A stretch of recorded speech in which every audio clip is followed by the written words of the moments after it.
Hoy estaremos en 1 Corintios 6, estaremos en los primeros 11 versículos de ese capítulo. Si puede buscar en su Biblia, 1 Corintios 6, 1 al 11.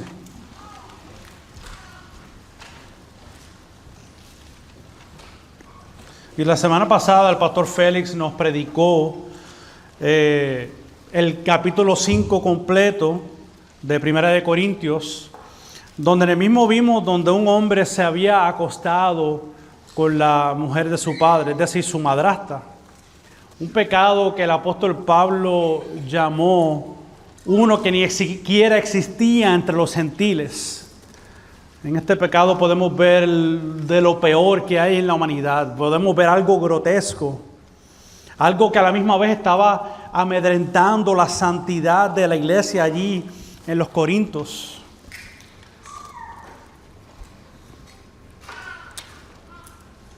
Y la iglesia en Corinto pudimos ver, según lo que el pastor nos trajo, es que eran indiferentes al pecado que estaba resurgiendo. Se habían vuelto arrogantes, se habían vuelto orgullosos, al punto que ellos ni siquiera estaban dirigiéndose hacia el pecado. Eran indiferentes. Es como que no, deja que eso se solucione por su propia cuenta. Y en efecto el apóstol le dice a la iglesia que ellos tenían la autoridad delegada de parte de Dios de poder juzgar a este hombre que estaba en este pecado. Porque ya la oportunidad de la disciplina eclesiástica, como podemos ver en Mateo 18, había pasado. Ese punto ya había pasado hace rato. Había habido oportunidades del arrepentimiento y en ese punto Pablo le está diciendo, ya ese tiempo se acabó. Este hombre hay que expulsarlo, está dañando, se está pudriendo la iglesia de adentro hacia afuera. Y eso es lo que ocurre cuando toleramos el pecado en el nombre de la gracia barata. Dejamos que el pecado florezca y lo que empieza a suceder es que la iglesia empieza a desvanecer, empieza a destruirse de adentro hacia afuera. El problema no es la cultura, el problema no es afuera, el problema es lo que ocurre adentro cuando vivimos como la cultura, cuando vivimos como el mundo. Ciertamente hay un lugar para la gracia, hay un lugar para el arrepentimiento, pero ya aquí ese tiempo había pasado. Pablo está diciendo, es hora de expulsar a ese hombre de la iglesia. No da testimonio del evangelio, no da testimonio de Cristo en su vida. Va a dañar la unidad, va a fragmentar la iglesia. Por lo que entonces Pablo dijo a la iglesia, es hora de entregárselo a Satanás. ¿Con qué fin? Con el fin de que fuera azotado en el mundo y Dios pudiera traerlo al arrepentimiento. Por lo tanto, en esta carta vimos esa autoridad de la iglesia de poder emitir un juicio sobre alguien que no da evidencias de la gracia de Dios. Dios le dio esta autoridad a su iglesia. Esas son las llaves del reino que podemos ver que Cristo habla en Mateo 18, Mateo 16. Y como parte de esa autoridad eclesiástica, también Cristo le ha dado a la iglesia un mandato, le ha dado una autoridad para que entre nosotros mismos podamos resolver nuestros propios conflictos. De hecho, podemos ver que el propósito de esta carta desde el inicio es para que la iglesia pueda remover o extirpar de ellos lo que está causando división entre ellos. Para que puedan tener unidad, para que puedan tener un mismo sentir. Por lo tanto, podemos ver que el pecado amenaza la paz y la unidad de la iglesia local. Y en el relato de hoy vamos a ver otro asunto que estaba también siendo causa de división en la iglesia, donde aparentemente había alguien que estaba siendo injusto con otro miembro de la iglesia, se estaba ofendiendo a su hermano dentro de la iglesia. Y eso estaba causando división, estaba fragmentando la iglesia. Y es lo que vamos a ver entonces en este capítulo 6 de 1 Corintios, versículos 1 al 11. Vamos entonces a leerlos juntos para que entonces podamos ver qué aplicaciones hay para nosotros en el día de hoy. ¿Lo tienen, amados? ¿Se atreve alguno de ustedes cuando tiene algo contra su prójimo a ir a juicio ante los incrédulos y no ante los santos? ¿O no saben que los santos han de juzgar al mundo? Y si el mundo es juzgado por ustedes, ¿no son competentes para juzgar los casos más sencillos? ¿No saben que hemos de juzgar a los ángeles? ¿Cuánto más asuntos de esta vida? Entonces, si tienen tribunales que juzgan los casos de esta vida, ¿por qué ponen por jueces a los que nada son en la iglesia? Para vergüenza suya lo digo. ¿Acaso no hay entre ustedes algún hombre sabio que pueda juzgar entre sus hermanos? Sino que hermano contra hermano litigia, y esto ante los incrédulos. Así que en efecto ya es un fallo entre ustedes el hecho que tengan litigios entre sí. ¿Por qué no sufren mejor la injusticia? ¿Por qué no ser mejor defraudados? Por el contrario, ustedes mismos cometen injusticias y defraudan, y esto aún a sus propios hermanos. ¿O no saben que los injustos no heredarán el reino de Dios? No se dejen engañar, porque ni los inmorales, ni los idólatras, ni los adúlteros, ni los afeminados, ni los homosexuales, ni los ladrones, ni los ávaros, ni los borrachos, ni los difamadores, ni los estafadores heredarán el reino de Dios. Mira cómo le dice el versículo 11. Y estos eran algunos de ustedes. Pero, y este es el pero que lo cambia todo. Pero fueron lavados. Pero fueron santificados. Pero fueron justificados. ¿En quién? En el nombre del Señor Jesucristo y en el Espíritu de nuestro Dios.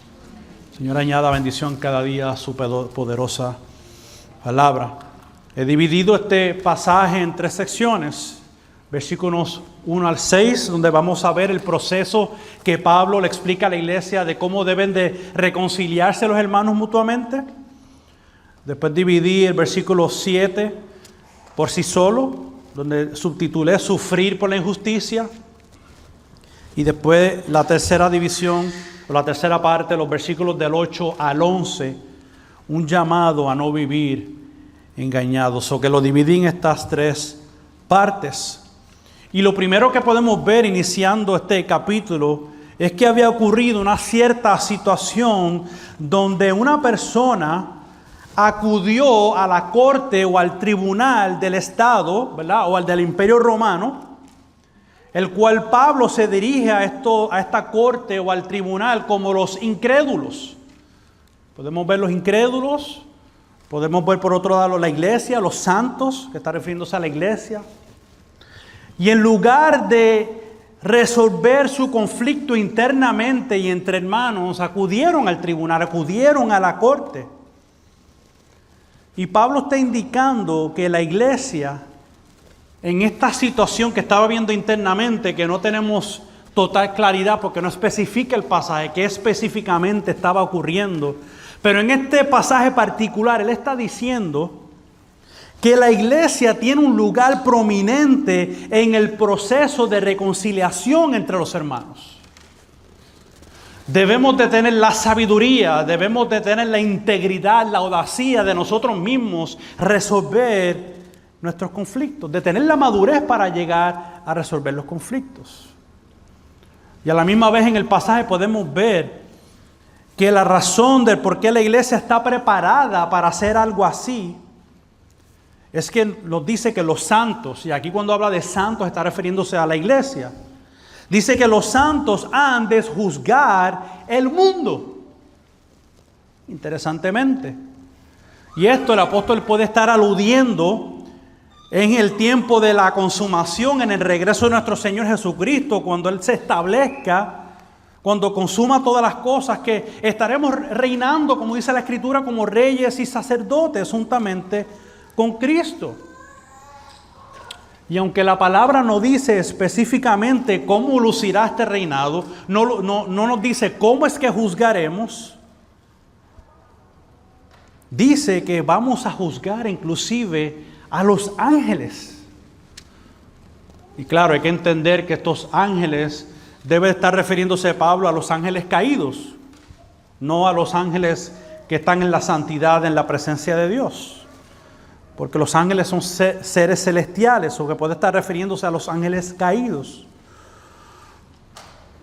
Entonces, si juzgaremos a los ángeles, si juzgaremos en el nuevo cielo y nueva tierra, Pablo está preguntando, ¿cómo entonces no podremos juzgar los asuntos de esta vida? O como lo dice, los asuntos más sencillos de la vida. O sea, que fíjense que hay algo específico. Pueden haber asuntos complejos y pueden haber asuntos sencillos. Y en este particular yo creo que le está hablando, lo que ocurrió aquí es algo que cae en la categoría de que se puede resolver internamente entre la iglesia. Ahora bien, antes de continuar el texto, es importante notar que algunos piensan que cuando Pablo habla de los incrédulos, de los que servían en la corte o en este tribunal, ¿verdad?, para que podamos tener un contexto actual, está refiriéndose a personas no solamente que eran incrédulos en el sentido que no eran creyentes o no eran cristianos, pero que era posible que estas personas incrédulas se distinguían por no ofrecer juicios justos, porque estaban corrompidos, porque eran corruptos, y que la persona que pudiera traer este litigio pudiera obtener algún tipo de beneficio porque hubiese alguien que fuera un corrupto en esta corte o en este tribunal. Esto pudiera ciertamente ser así. El pasaje no nos aclara, no especifica, es lo que se entiende que pudiera ser parte del contexto cultural. Pero francamente, aunque eso fuera o no fuera así, eso no debe de perjudicar el énfasis que el apóstol trae en este pasaje. De hecho, tampoco creo que Pablo está abogando en este pasaje que los creyentes estamos prohibidos en usar el sistema judicial actual, o que le estaba diciendo a ellos, nunca usen el sistema judicial del Imperio Romano. Yo no creo que el apóstol Pablo está diciendo eso, ni tampoco prohibiéndole a la iglesia hacer algo semejante. Porque es muy fácil para nosotros poder leer esto de una manera muy absolutista, ¿no? De una manera absoluta. O sea, siempre resolver los problemas internamente, nunca vayan a la corte, nunca vayan al tribunal. No, yo no creo que Pablo está indicando eso. Estamos hablando de este caso en particular. Él está hablando que en este caso particular y otros casos de índole más sencillo, la iglesia tiene no solo la autoridad para la sabiduría, para resolver sus conflictos internamente. Eso que otra vez, hay una situación particular que está ocurriendo donde le dice, resuelvan los conflictos. Yo no creo que ustedes deben de usar las autoridades externas, como si Pablo estuviese diciendo, para resolver este problema que está ocurriendo aquí. La iglesia tiene lo necesario para promover la unidad y para reconciliarse mutuamente entre los hermanos que se han ofendido. Eso es lo que yo creo que Pablo está indicando. Por esta razón es que en el versículo 4, él dice que por qué ponen personas que no tienen ninguna posición o ni siquiera son creyentes para resolver estos asuntos internos del pueblo. Él está diciendo, esto es algo que pueden resolver entre ustedes, pero están trayendo impíos. Otra vez, si nos dejamos llevar por lo que se entiende en el contexto, quizás personas que pudieran entrar en corrupción, pero otra vez, aunque no fuera así, está diciendo, esto es un asunto que no necesita gente de afuera para resolverlo. Sin embargo, como digo una cosa, digo la otra. Dios nos ha dado autoridades gubernamentales para resolver conflictos de criminalidad, la cual la iglesia no está llamada a resolver.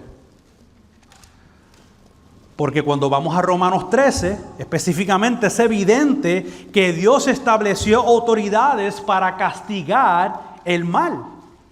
Por eso es que no podemos tomar 1 Corintios 6, sacarlo, extirparlo de la Biblia y no verlo a la luz del resto de la Biblia. Porque Romanos 13 fue escrito por Pablo también. Quizás si usted leyó este pasaje aislado, dijo, wow, pero entonces siempre siempre hay algo que se tiene que resolver. ¿Y qué tal los casos más difíciles? ¿Y qué tal los casos de pecados más grandes y más ofensivos? No. Dios ha establecido una autoridad. Y en Romanos 13, lo voy a leer, no está en pantalla, pero lo puede apuntar y después lo puede leer. Romanos 13, 1 y 4 lo voy a leer. Dice, sométase toda persona a las autoridades que gobiernan, porque no hay autoridad sino de Dios, y las que existen por Dios son constituidas. Por tanto, el que resiste a la autoridad, a lo ordenado por Dios, se ha opuesto, y los que se han opuesto recibirán condenación sobre sí mismos. Porque los gobernantes no son motivo de temor para los de buena conducta, sino para el que hace el mal. Deseas pues no temer a la autoridad, haz lo bueno, y tendrás elogios de ella, pues es para ti un ministro de Dios para bien. Pero si haces lo malo, teme, porque no en vano lleva la espada, pues es ministro de Dios, un vengador que castiga al que practica lo malo.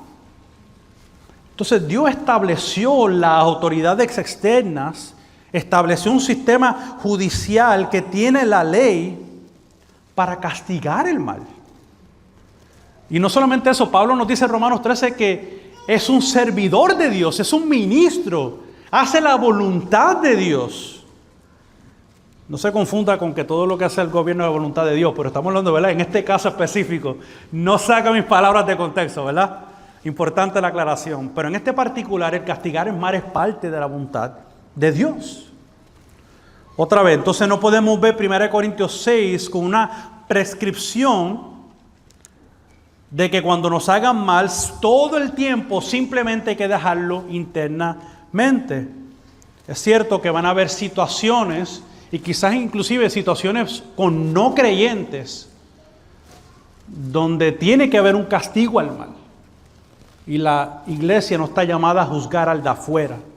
La iglesia está llamada a juzgar el de adentro. Eso es lo que, todo el hecho de lo que pasa en 1 Corintios capítulo 5. Otra vez, si quiere volver a escuchar ese sermón, puede ir a nuestro podcast, puede ir al SoundCloud. El pastor Félix explicó muy bien el capítulo 5 de cómo manejar ese conflicto entre la iglesia.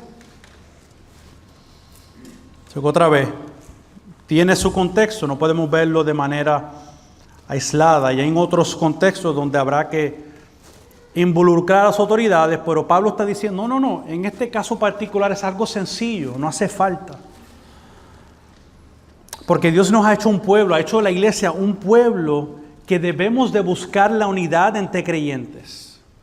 Debemos de buscar la unidad que tenemos en Cristo. Y como iglesia debemos de tener la sabiduría suficiente para resolver nuestros conflictos. Ahora bien, en el versículo 5, el apóstol le dice a la iglesia que esta situación que está ocurriendo entre ellos debe de servir para su vergüenza. ¿Por qué Pablo dice, por qué toda esta situación que están enfrentando debe servir para su vergüenza? Pues yo creo que según lo que vemos ahí, es porque primeramente tenemos que recordarnos, yéndonos hacia atrás los primeros 2 capítulos, que la iglesia se estaba jactando de sus líderes. Ellos se creían los más sabios, unos se iban con Apolos, otros estaban yendo con Pablo, y los más piadosos y que con Jesús, como si eso estuviesen diciendo algo bueno. Ellos creían, uno es más elocuente que el otro, o el otro es más práctico que el otro, en fin, estaban jactándose y estaban siendo divididos por sus líderes. Y fíjense cómo todo tenía que ver con elocuencia y sabiduría. Y ahora Pablo está diciendo, esto debe ser para su vergüenza. Ustedes se creen que saben tanto y ahora ni siquiera hay un hermano que tenga tanta sabiduría para juzgar entre ustedes el mal que está ocurriendo. Yo lo veo como una ironía. Es básicamente irónico. Claro, porque una cosa es cuando se trata de asuntos de intelecto, supuestamente. Pero ya cuando se trata de confrontar el pecado, eso como que pica, ¿no? Eso como que duele. Es que yo no quiero entrar en ese problema. Yo no quiero entrar en ese asunto que es interno. Por lo tanto, Pablo está diciendo, esto debe ser para su vergüenza. No hay ni siquiera un hermano que tenga sabiduría bíblica para que pueda haber reconciliación entre las dos partes que están aquí en enemistad, que están luchando este caso en el tribunal. Solo que otra vez podemos ver que esto era una iglesia que había sido negligente con la disciplina eclesiástica por la arrogancia que habían creado en sus corazones. No estaban obedeciendo a la palabra de Dios, no estaban obedeciendo a las palabras específicamente de Cristo. Cuando vemos en Mateo 18 el proceso disciplinario que Él nos enseña. Como bien sabemos, en este proceso de Mateo 18, el primer paso que Cristo indica es que cuando un hermano peca contra ti, tú vas a donde él y le muestras su falta para que venga el arrepentimiento. Y entonces, ¿cuál es el segundo paso? Dice, si no se arrepiente, lleva contigo otra persona para que sirva de testigo. Pues parece que el caso ni siquiera llegó a la segunda persona. Esa parte se quedó totalmente coja. Parece que no había nadie que pudiera ir con su hermano y llamar a esta persona al arrepentimiento por la ofensa que estaba causando. No había un intermediario para poder llamar a esa persona al arrepentimiento. Y como obviamente entonces la persona afectada no encuentra quizás a alguien que resuelva su problema. Otra vez, no tenemos muchos detalles sobre esa persona. Pero sí acudió entonces a los impíos. Acudió a la corte del tiempo, al tribunal del tiempo. Dice, alguien me tiene que resolver este problema. No sabemos la actitud de la persona, pero pudiéramos sospechar según... no es que tenga el don de sospecha, pero pudiéramos imaginarnos, dejamos usar mejor esa palabra, pudiéramos imaginarnos, no queremos sospechar, que esa persona quería resolver ese problema por su propia cuenta. Es posible que esa persona lo que quería era alcanzar la justicia terrenal, su propia justicia posiblemente. Y es posible que quisiera sacar algún beneficio por el mal cometido. Pero entonces aquí es donde tenemos el versículo 7, entonces Pablo nos indica que esa es la parte que he titulado Sufrir por la injusticia. Y en el versículo 7 él indica que el hecho que tengan un litigio ya es un fallo entre ustedes. Pero yo quiero leérselo en otra versión, se lo quiero leer en la versión Nueva Traducción Viviente. Creo que puede aclarar e interpretar lo que está ocurriendo ahí. En la Nueva Traducción Viviente, miren lo que dice. El hecho de que tengan semejantes demandas legales unos contra otros es en sí una derrota para ustedes. En otras palabras, yo creo que Pablo lo que está diciendo es, no importa cuál sea el resultado de esto que está ocurriendo aquí, ya es una causa de derrota. Porque ustedes no están sirviendo de testimonio para los que están afuera. Es decir, ¿qué tipo de testimonio están dando? En vez de reconciliarse, en vez de hablar mutuamente, resolver los conflictos entre la iglesia, al hecho de involucrar esta corte, estaban siendo de mal testimonio al evangelio. Yo creo que el fin que podemos ver aquí y que Pablo yo creo que quiere mostrar en el contexto de estos versículos es que en lugar de que nosotros acudamos cuando nos hacen mal, rápido romper por lo más fino y irnos a acudir a la justicia, yo creo que lo primero que Pablo quiere que hagan estas personas y por ende nosotros cuando resolvamos conflictos entre los hermanos es que podamos primeramente buscar el perdón y buscar la unidad. Porque recordémonos que nuestra justicia no obra la justicia de Dios. Nuestra ira, nuestro malestar no obra la justicia de Dios. Por esta razón es que yo creo que Pablo pregunta en el versículo 8, ¿por qué no sufren mejor la injusticia? ¿Por qué no mejor ser defraudados? Creo que son dos preguntas que tenemos que meditar, ¿no? Dos preguntas que nos hacen pensar. Wow, vivir eso no es fácil. Vivir de esta manera no es algo ligero. Otra vez, pero si somos creyentes, Dios nos ha dado la sabiduría, nos ha dado su espíritu, para que ciertamente podamos vivir diferente a la gente del mundo.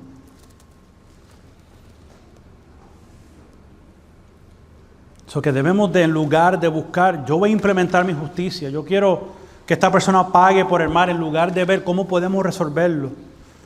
Pablo quiere que seamos prontos en buscar la reconciliación, el perdón, que en lugar de aplicar mi propia justicia. Y aquí podemos ver que Pablo se está refiriendo específicamente a la persona que fue defraudada, a la persona que fue ofendida. Y ya mismo veremos que él se dirige a la otra persona, a la otra parte, que el ofensor, el que cometió el mal. Pero aquí podemos ver que se dirige a esta persona que presentó el litigio, que presentó la demanda. Pero yo creo que algo que podemos ver en esta persona que presentó la demanda es que quizás nosotros podemos vernos como un espejo ahí. ¿Acaso nosotros a veces no somos muy prontos en querer aplicar nuestra propia justicia cuando nos hacen mal? No, tú me la hiciste, tú me la pagas. Pero yo creo que como creyentes no debemos hablar así. Como creyentes no debemos de pensar así. Otra vez no es disminuyendo, no es minimizando el mal cometido y vamos a llegar al ofensor. Por aquí Pablo está diciendo, ¿por qué mejor no ser defraudado? Porque es posible que perdiendo ganes.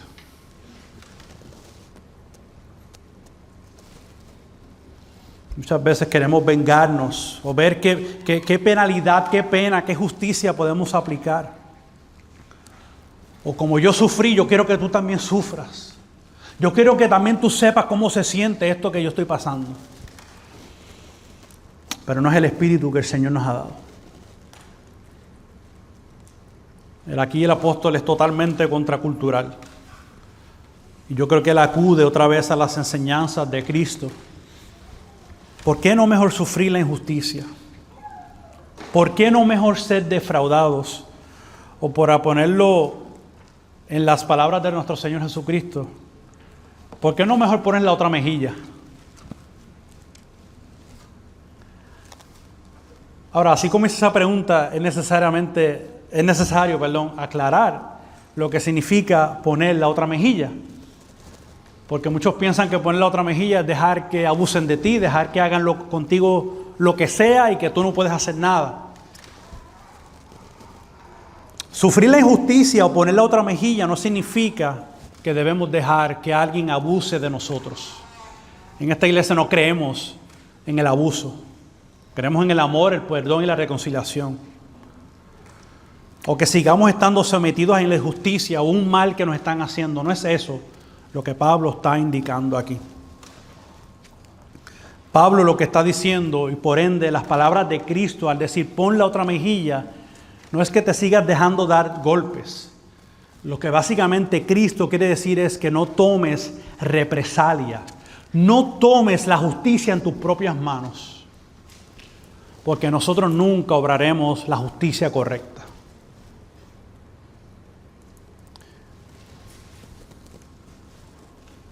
Cristo quiere que en su iglesia nosotros no estemos buscando nuestra propia justicia, sino que Él quiere que nosotros absorbamos ese sufrimiento y que podamos perdonar y buscar la reconciliación. Es como único se va a lograr la unidad dentro de la iglesia. ¿Acaso no es eso lo que nos enseña Jesús en la cruz? ¿Acaso eso no fue lo que Él hizo en el madero? Nosotros le ofendimos. Nosotros hicimos un gran mal despreciándolo. Él fue allí por nuestra culpa. Nuestro pecado y nuestra ofensa lo clavó en la cruz. Y en lugar de nosotros morir en esa cruz, en lugar de que esos clavos quedaran clavados en nuestras manos y en nuestros pies, los tomó Él por nosotros. Queriendo decir que Él sufrió la máxima pena por ti y por mí. Amados hermanos, iglesia, Jesús no nos está pidiendo algo que Él mismo no haya hecho. Él nos perdonó a pesar de nosotros. Él nos amó tomando nuestra injusticia. Y déjeme decirle que en la iglesia habrán personas que nos ofenderán. ¿Por qué? Otra vez, porque no somos un billete de 100 para caerle bien a todo el mundo. Y porque fallaremos. Y porque cometeremos torpezas, como a veces yo cometo. Y porque a veces en broma decimos cosas en broma y ofendemos a nuestro hermano y a nuestra hermana, aunque no queramos. Vamos a ofender. Eso es parte de la interacción humana. Pero el Evangelio es nuestra guía para perdonar. Pues otra vez, porque ninguno de nosotros estamos exentos del pecado. Mientras estemos en esta carne, sufriremos las consecuencias de nuestro pecado. Entonces veamos la última sección, los versículos del 8 al 11. Como bien vimos, ninguno de nosotros estamos exentos de ofender a nuestros hermanos. Todos lucharemos con el pecado de una manera u otra. Pero así como Pablo entonces se dirigió al que presentó el litigio, ahora se dirige a aquel que hizo el mal, a aquel que ofendió o pecó contra su hermano. Porque entonces ahora podemos ver que él dice, no solamente le hace en forma de pregunta, ¿por qué no mejor no ser defraudado? Sino que ahora él dice, ustedes mismos cometen injusticias.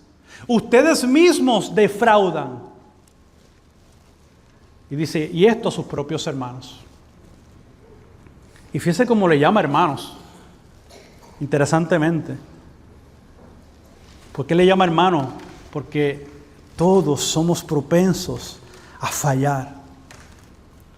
Y déjeme decirle en esta tarde ya, si usted piensa que usted nunca puede ofender a su hermano, nunca ofenderá a su hermano, o que usted no es capaz de ofender a su hermano, pues déjeme decirle que usted es el más susceptible de ofender a su hermano, porque efectivamente esa era la actitud, la arrogancia y el orgullo que había en la iglesia en Corinto.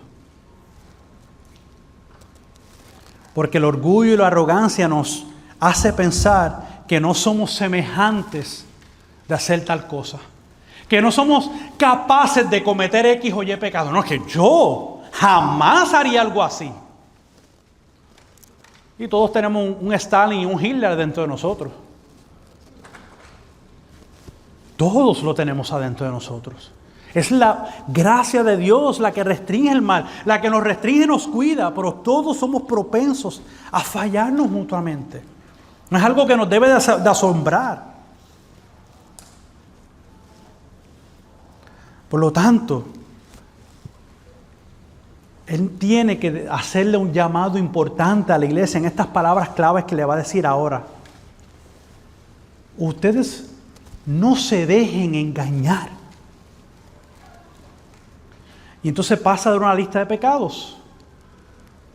Habla de los inmorales, de los idólatras, de los adúlteros, de los afeminados, homosexuales, ladrones, ávaros, borrachos, difamadores y los estafadores, que parece que eso es lo que estaba pasando. Parece que alguien había estafado a su hermano. Dice que ninguna de estas personas que viven en este pecado, otra vez continuo, viviendo de esta manera, heredarán el reino de Dios. Mira lo que hizo un comentarista sobre este pasaje. Dice, básicamente el apóstol le está indicando a los creyentes, no piensen que pueden salirse con la suya, con un estilo de vida pecaminoso sin arrepentimiento. Así actúan los que no son rectos. No crean que pueden vivir así y seguir siendo ciudadanos del reino de Dios. Los estilos de vida pecaminosos sin arrepentimiento no caracterizan a los ciudadanos del reino. Y termina diciendo este comentarista, la advertencia también alienta a los cristianos que escogen sufrir en lugar de ofender y defraudar a los demás. Sin embargo, ¿por qué Pablo tiene que dar esta lista de pecados tan específicos? Obviamente vemos que no es una lista exhaustiva, no están todos los pecados habidos y por haber. Pero ¿por qué él tiene que traer esta lista de pecados? Y ahí es bueno cuando un pastor conoce a sus ovejas. Porque él dice que muchos de ustedes eran estos que practicaban estos pecados. De estos sabían muchos de ustedes. Queriendo decir que él conocía a la iglesia. Él conocía a las personas. Y dice, muchos de ustedes luchaban con este tipo de pecado que yo acabo de dar en esta lista, en un tiempo pasado, antes. En otras palabras, como si estuviese diciéndole, si esto era su estilo de vida anterior, antes de Cristo, no pueden permitir que este estilo de vida pecaminoso defina a sus vidas. Ya ustedes no viven de esa manera. Porque si son creyentes, y por ende nosotros, si somos creyentes, si estamos en Cristo, quiere decir entonces que lo que dice después en el versículo, es que ustedes fueron lavados, es que ustedes fueron santificados, es que ustedes fueron justificados. Es imposible que ustedes sean caracterizados por estos pecados. Sería una dicotomía de vida, sería una vida contraria a lo que la palabra y el Espíritu de Dios nos llama a vivir como creyentes. Y ahora bien, sabemos que muchos de nosotros lucharemos con el pecado, o sea, vivimos en esta carne. Como bien dije, todos nosotros en algún momento dado, quizás algunos de nosotros nos vamos a ofender. Pero el pecado no debe de definirnos, mucho menos la práctica continua de esos pecados. Porque tenemos un nuevo rey, tenemos un nuevo gobernante, que es lo que Pablo habla en Romanos 6. Ya el pecado no reine sobre sus vidas, queriendo decir que tenemos un nuevo rey y un nuevo gobernante sobre nosotros. Si somos el cuerpo de Cristo, Cristo es nuestra cabeza. Él nos dirige, Él nos lleva, Él nos enseña el camino que debemos de seguir. Porque si nuestra vida fue lavada, quiere decir que hoy somos nuevas criaturas. No podemos vivir por el pecado, cuando el lavamiento lo que significa es eso, ser limpio, ser lavado del estilo de vida que antes teníamos fuera de Él. Nos cogió con el ajax espiritual y nos dejó limpiecito. Ni mancha ni arruga. Está diciendo, si ustedes fueron lavados, no pueden vivir de esta manera. Pero no solamente fuimos lavados, dice que también fuimos santificados. Lo que quiere decir que además de ser lavados, cada día vivimos para ser más santos. Y es interesante porque en la Escritura, y sobre todo lo podemos ver en esta carta, es donde en un sentido el creyente ya es santo. Fíjate cómo él le llama a los santos en la iglesia en Corinto. Pero a la misma vez somos gente que estamos siendo santificados. Entonces, esto no excluye que estamos siendo santificados. Somos santos en camino a la santidad. ¿Se entiende eso? Una cosa no tiene que dejar de ser cierta porque la otra no ha llegado a su consumación. Somos santos y vivimos como santos aunque pequemos, pero tenemos que ser caracterizados por vivir en santidad. Crecer en la obra de Cristo cada día. Mire cómo él lo dice en el capítulo 1 de la misma carta, capítulo 1, versículo 2. A la iglesia de Dios que está en Corinto, a los que han sido santificados en Cristo Jesús, llamados a ser santos. En la misma oración, él describe lo que es la santificación. Hemos sido santificados, pero ahora en esta vida, en lo que Cristo regresa por nosotros, estamos llamados a vivir de tal manera. So que, amados, si tenemos un llamado a ser santos, y si estamos llamados de tal manera, quiere decir que es algo que hacemos de continuo. Es un estilo de vida vivir en santidad. Y si somos negligentes con nuestro caminar con Cristo, ciertamente nuestra vieja naturaleza se va a querer apoderar de nosotros. Por un lado, vamos matando el pecado y Cristo va viviendo en nosotros. Pero las dos cosas se hacen de manera simultánea, se hacen a la vez. Y no lo hacemos en nuestras fuerzas. No podemos en nuestras fuerzas. Nadie puede ser santo en sus propias fuerzas. Usted puede intentarlo y inclusive puede parecer que usted tiene progreso en eso hasta que deja de tenerlo. Porque en las fuerzas de nosotros no podemos ser santos. Pero gracias a Dios, como cantamos hace un rato, del Consolador, del Espíritu de Dios que nos fue dado, que nos da la gracia por medio de Cristo, que es quien aplica la salvación a nuestras vidas para que podamos vivir de esa manera. Pero no solamente lo deja en el lavamiento, no solamente lo deja en la santificación, sino que una palabra tan preciosa que debe ser una palabra que usted debe de amar con todo su corazón. Esta palabra, ser justificados. Justificados en el nombre del Señor. Queriendo decir que tenemos un representante por el cual nosotros fuimos justificados. Fíjese cómo ahí la obra de Jesucristo y el Espíritu, Él la incluye. En el nombre de Jesucristo y en el Espíritu Santo, porque es el Espíritu el que nos aplica la obra de salvación en nuestras vidas. Ahora, amados, para aquellos que quizás no sepan, el ser justificado, este lenguaje de justificación es una declaración legal que Dios mismo ha pronunciado sobre nosotros a base de los méritos de Jesús. Quiere decir que somos justificados, el martillo cayó en la mesa, te declaro justo, no por lo que tú ni yo hayamos hecho, sino te declaro justo por la obra de Cristo. Porque imagínense en el cielo, nosotros llevando nuestro libro de méritos. Este tiene letras, pero imagínense su libro en blanco. ¿Dónde están? No los veo, se perdieron. Pero entonces después viene el libro de Cristo y dice, ok, ahora veo los méritos. Los puedo ver. Es que estábamos buscando el libro equivocado. Es así. Justificados pues por la fe, tenemos paz para con Dios. Gloria al Señor. Romanos 1:17 nunca se pone viejo. Nunca.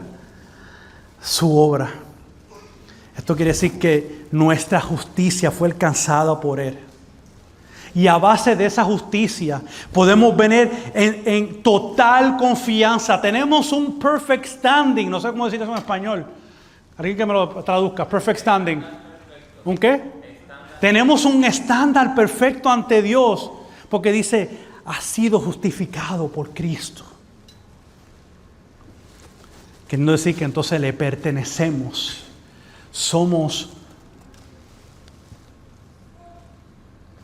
Pertenecemos a Cristo.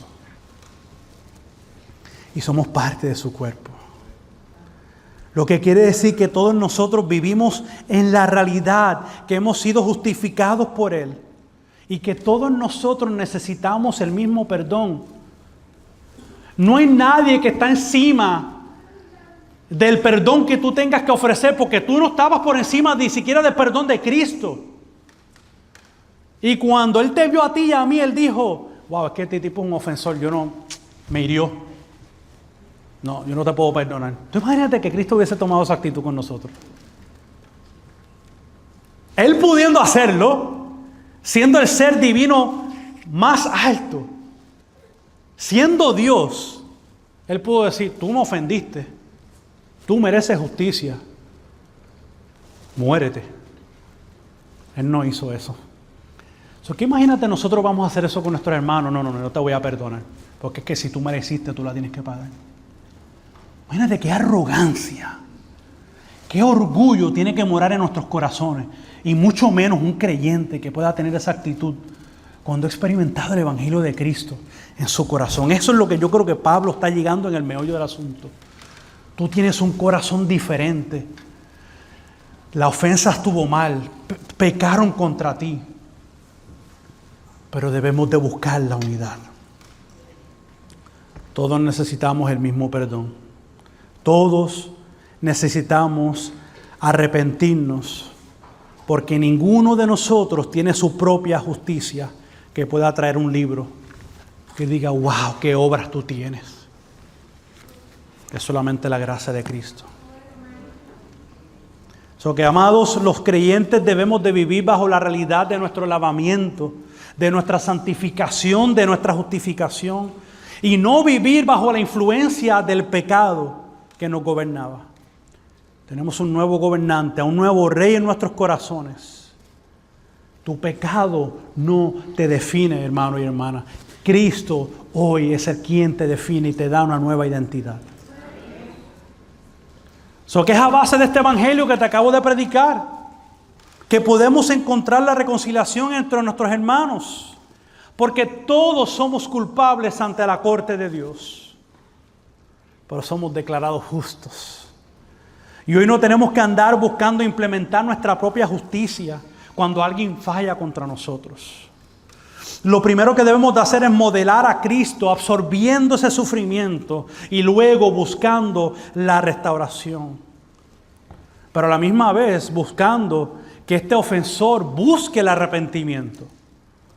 Porque la base de la reconciliación no solamente el perdón, también incluye el arrepentimiento. Porque si una persona no se arrepiente de su mal, no puede existir una reconciliación. No puede existir la unidad. Que hace falta el perdón por un lado, pero hace falta el arrepentimiento por el otro.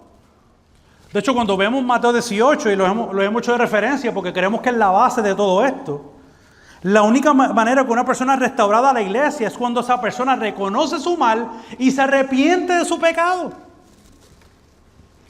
Por lo tanto, ¿cómo esperamos tener unidad? ¿Cómo esperamos tener restauración si no existe el arrepentimiento? Eso simplemente es una falacia que no existe. Si no hay arrepentimiento, una parte puede perdonar y estamos llamados a perdonar, claro que sí. Pero si la otra parte no se arrepiente y no reconoce su mal, las heridas se quedarán abiertas. El mal cometido se quedará sin arrepentimiento y no parece que esa persona estaría buscando la santidad. Por lo tanto, la base de la unidad y el amor no es nuestra justicia, sino el perdón y el arrepentimiento. La justicia, como bien dijimos, la llevó Cristo en el madero cuando murió por nosotros, perdonándonos de todo mal, para que entonces podamos vivir como gente redimida. Y esa misma redención en Cristo es la que debe de reinar en nosotros. Que cuando hayan relaciones rotas podamos redimir esas relaciones por medio del Evangelio. Ya en conclusión, ¿cómo entonces como creyente yo voy a responder cuando un hermano me ofende o comete un pecado contra mí? ¿Cómo yo voy a responder? ¿Voy a romper por lo más fino? ¿Voy a querer inclusive que todos se enteren? ¿Intentaré resolverlo con mi justicia en lugar de perseguir la reconciliación? Si es así, debemos de evaluarnos, porque Pablo nos está diciendo, absuelve la justicia, perdónense, ámense, así como Cristo hizo con nosotros. Y hermano y hermana que pueda estar aquí, si usted tiene dudas de este proceso, ciertamente Mateo 18 está ahí, 1 Corintios 6 está aquí, pero los pastores estamos aquí para liderarlo si un hermano ofendió a otro hermano. Hagan preguntas, acérquense a nosotros, queremos guiarles. Pero sobre todo también tenga en cuenta que cuando un hermano le ofende, usted tiene la autoridad de parte de Dios de ir a ese hermano libremente en su conciencia diciendo, eso es lo que la Biblia me llama. Me dice, ve a donde él, ve a donde ella, habla. Y que en ese proceso, si hace falta acudir a otros, que tengamos la sabiduría como iglesia, porque vivimos en su palabra y podemos traer otros para que esta situación, cualquiera que pueda hacer, se pueda resolver. Cuando alguien le ofende, por favor, no le manda a decir nada con nadie. Los problemas no se trabajan ni por texto, ni por email, ni por una palomita voladora. Sí, porque para no darle la cara a mi hermano, pues yo mejor le escribo y resuelvo todo esto por teléfono. ¿Pero qué tipo de relación es esa? Parecen los noviecitos cuando se rompen por texto. Mira, esto se acabó. No, hermano, hay una madurez que debemos de tener como iglesia. Y si tiene duda, otra vez pregunte. No hay problema si usted no sabe. Pero los problemas se trabajan de frente, con respeto mutuo, con amor a nuestros hermanos. Eso es importante. Eso nos puede caracterizar la sabiduría bíblica. Y efectivamente es lo que no estaba pasando en Corinto. Posiblemente ellos tenían palomas voladoras, no tenían texto, pero es posible que tenían palomas voladoras porque no estaban resolviendo el problema. Pero ¿qué tal cuando somos nosotros los que ofendemos? Sí, porque siempre nosotros vemos, no, el que nos ofende a mí. No. Es que yo voy a ofender a alguien. Téngalo por seguro. Si hasta hoy en día no lo he ofendido, un día lo ofenderé. Téngalo por seguro. Cuando ofendamos a nuestros hermanos, pidamos a Dios que entonces podamos ser lo suficientemente humildes para arrepentirnos y reconocer el mal cometido. Si algo no queremos, es como decía el apóstol, no vivas engañado. Porque podemos vivir engañados. Tenemos que vivir como gente lavada, como gente santificada, como gente justificada. Ciertamente estaremos en este cuerpo luchando con el pecado, pero no podemos ser distinguidos por el pecado. De otra manera, pudiésemos creer que somos creyentes cuando en realidad no vivimos como creyentes. Eso que Cristo nos ayude cada día, iglesia, a que nos amemos, a que nos perdonemos y que podamos aprender a cómo resolver nuestros propios conflictos de una manera bíblica, porque yo creo que eso honra a Dios y eso da testimonio a los de afuera. Creo que cuando la iglesia en Hechos nació, que el mundo estaba atónito. Yo no creo que simplemente eran los milagros. Yo creo que es que había una iglesia que se amaba. Yo creo que había una iglesia diferente y los de afuera dijeron, ¿qué hay aquí adentro? ¿Qué hay aquí adentro que no estoy experimentando allá afuera? Que Cristo nos ayude. Finalmente, amigo que nos acompaña, visita, si no eres creyente, si no estás en Cristo, realmente queremos que tú seas parte de la iglesia de Jesucristo. Queremos que tú seas parte de su cuerpo. Quizás mucho de lo que se ha hablado en esta mañana sea nuevo para ti, sea un poco extraño.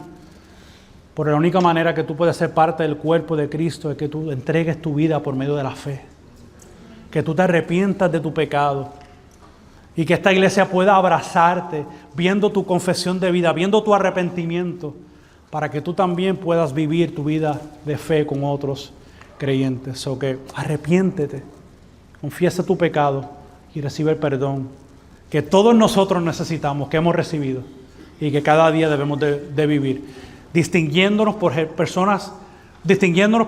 como personas que perdonamos y nos arrepentimos y buscamos la unidad sobre todas las cosas. ¿Qué tal si oramos al Señor?